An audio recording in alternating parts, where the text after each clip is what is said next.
കുറച്ച് ദിവസങ്ങളായിട്ട് നമ്മൾ ഇന്ത്യക്കാരെ വളരെ മോശമായ രീതിയിൽ നാണം കെടുത്തുന്ന രീതിയിലുള്ള കുറച്ച് വീഡിയോകൾ ഓടിക്കൊണ്ടിരിക്കുകയാണ്. നമ്മുടെ ഇന്ത്യയിൽ നിന്ന് ജോലിക്കും പഠിക്കാനും ഒക്കെ ആയിട്ട് വിദേശത്ത് പോയിട്ട് അവിടെ കിടന്ന് കുന്തളിച്ച് മാക്സിമം അവിടെ കിടന്ന് കാണിക്കാവുന്നതിൻ്റെ പരമാവധി എല്ലാം കാണിച്ച് ഇന്ത്യക്കാരെ നാണം കെടുത്താനായിട്ട് കുറേ ആൾക്കാർ ഇറങ്ങിയിട്ടുണ്ട്. കോപ്രായ എന്ന് പറഞ്ഞു കഴിഞ്ഞാൽ മനുഷ്യനെ നാണം കെടുത്തി മനുഷ്യൻ്റെ തൊലി ഉരിയുന്ന തരത്തിലുള്ള കോപ്രായ കാണിക്കണേ. ഇവർക്ക് ഇത്രയും ഭയങ്കര രാജ്യസ്നേഹം ഒക്കെ ആണെങ്കിൽ പിന്നെ എന്തിനാ ഈ കെട്ടും കെട്ടി ഇവർ പുറത്തേക്ക് പോയി? ഇവിടെ ഇന്ത്യയിൽ എന്തെങ്കിലുമൊക്കെ ഒരു ചെറിയ ജോലി ചെയ്ത് ജീവിച്ചാൽ പോരായിരുന്നോ? ഇത് ഒരു ഒരു ഒരു നാട്ടിലേക്ക് ചെന്ന് കയറുമ്പോൾ നമ്മൾ മിനിമം ഒരു സംസ്കാരം ഒരു മര്യാദയും കാണിക്കണം. നമുക്ക് ശരിയാ, നമുക്ക് കുറേ സംസ്കാരങ്ങളുണ്ട്, എല്ലാം ഉണ്ട്, ശരിയാ. അപ്പോൾ അതുപോലെ തന്നെ അവർക്ക് അവരുടെ നാട്ടിലും കുറച്ച് സംസ്കാരങ്ങളും അവരുടെ കുറച്ച് കാര്യങ്ങളൊക്കെ ഉണ്ട്. അല്ലാണ്ട് അവിടെ ചെന്നിട്ട് അവരുടെ ക്രമസമാധാനം നശിപ്പിക്കുകയും അവിടെ ചെന്നിട്ട് നമ്മുടെ ഇവിടുത്തെ ഒരു കൾച്ചർ അവിടെ കൊണ്ടുപോയി പറിച്ച് നടുകയൊക്കെ ചെയ്യണമെന്ന് പറഞ്ഞാൽ ഭയങ്കര മോശമായിട്ടുള്ള ഒരു പരിപാടിയാണ്. നമ്മൾ മറ്റൊരാൾക്ക് ശല്യം ചെയ്യാത്ത രീതിയിലുള്ള കാര്യങ്ങളൊക്കെ ചെയ്യുവാണെങ്കിൽ ഓക്കെ. ഇത് പൊതുസമൂഹത്തിൽ ഇറങ്ങിയിട്ട് ഇവർ എന്തൊക്കെയാണ് കാണിക്കുന്നത് ഇവർക്ക് തന്നെ ബോധമില്ല. ഒരു പേര് വരുമ്പോൾ നമ്മൾ ഇന്ത്യക്കാരെന്ന് പറയാൻ തന്നെ പുറത്ത് പോയി കഴിയുമ്പോൾ നമുക്ക് നാണക്കേടാ. അമ്മാതിരി പരിപാടി ഓരോരുത്തർ കാണുന്ന കാണിച്ചു കൂട്ടുന്നത്. ദൈവത്തെ ഓർത്തിന് നിങ്ങൾ ആരെങ്കിലും പുറത്തേക്ക് പോകാൻ ഉദ്ദേശിക്കുന്നുണ്ടെങ്കിൽ നിങ്ങൾ ഒരു കാര്യം ശ്രദ്ധിക്കുക.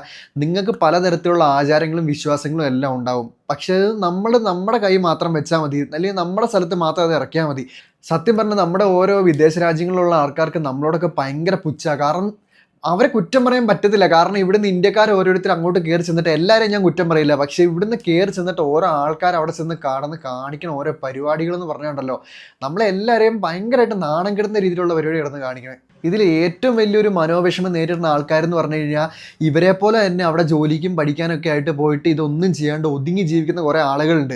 ഇപ്പം ഇവർ ഓരോരുത്തരും കിടന്ന് കാണിച്ചു കൂട്ടുന്ന ഓരോ പരാക്രമങ്ങൾക്കും അവസാനം ഇത് പണി മൊത്തം കിട്ടണം ഇവർക്കായിരിക്കും, ഒരു തെറ്റും ചെയ്യാത്ത ആൾക്കാർക്കായിരിക്കും. അപ്പോൾ ഇതുകൊണ്ട് നിങ്ങൾ ദൈവത്തോടത്ത് അങ്ങോട്ട് പോവുകയാണെങ്കിൽ നിങ്ങൾ നിങ്ങളുടെ സ്വന്തം കാര്യം നോക്കി മാത്രം ആർക്കും ഒരു ശല്യവും ചെയ്യാണ്ട് പോകാൻ നോക്കുക. അല്ലാണ്ട് എവിടെയെങ്കിലും കയറി ചെന്ന് അവിടെ നശിപ്പിക്കാനുള്ള പരിപാടി കാണിക്കില്ല. ഈ പോക്ക് പോവുകയാണെങ്കിൽ ഉറപ്പാണ് ഒരു 1-2 കൊല്ലത്തിനുള്ളിൽ എല്ലാ രാജ്യവും നമ്മളെ ബാൻ ചെയ്യും. ഇന്ത്യക്കാർ ഇങ്ങോട്ട് വരണ്ടാന്ന് അവർ സ്ട്രിക്റ്റ് ആയിട്ട് പറയും. സത്യം പറഞ്ഞു കഴിഞ്ഞാൽ ഓരോ നാടിനും ഒരു കൾച്ചറുണ്ട്. ഇപ്പം നമ്മുടെ നാട്ടിൽ വന്നിട്ട് പുറത്തുനിന്നുള്ള ഒരുത്തം വന്നിട്ട് അല്ലെങ്കിൽ പുറത്തുനിന്നുള്ള കുറേ ആൾക്കാർ നമ്മുടെ നാട്ടിൽ വന്നിട്ട് നമ്മുടെ നാടിൻ്റെ ക്രമസമാധാനം നശിപ്പിക്കുന്ന രീതിയിലുള്ള എന്തെങ്കിലും പ്രവൃത്തി ചെയ്യുമോ അല്ലെങ്കിൽ നമുക്ക് ഹാനികരമാവുന്ന രീതിയിലുള്ള എന്തെങ്കിലുമൊക്കെ കാര്യങ്ങൾ ചെയ്യുമോ തുടങ്ങിക്കഴിഞ്ഞാൽ നമ്മളത് പ്രതികരിക്കും. അപ്പോൾ അതുപോലെ തന്നെ അവരും ചെയ്തിട്ടുള്ളൂ.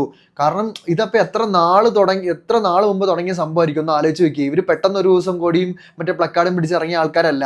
ഇത് കുറേ നാൾ ഇവരിങ്ങനെ ഇത് കണ്ടും കേട്ടും സഹിച്ചും മടുത്തിട്ട് അവസാനം ഇത്രയും ആൾക്കാർ ഒരുമിച്ച് പ്രൊട്ടസ്റ്റ് ചെയ്യാൻ ഇറങ്ങിയതാണ്. എനിക്ക് ഒറ്റ കാര്യം പറയാനുള്ളൂ, ദയവ് ചെയ്ത് അവരവിടുന്ന് അടിച്ച് ഓടിക്കുന്നതിന് മുമ്പെങ്കിലും മര്യാദയ്ക്ക് സ്വന്തം കാര്യം നോക്കി പോകാൻ നോക്കുക.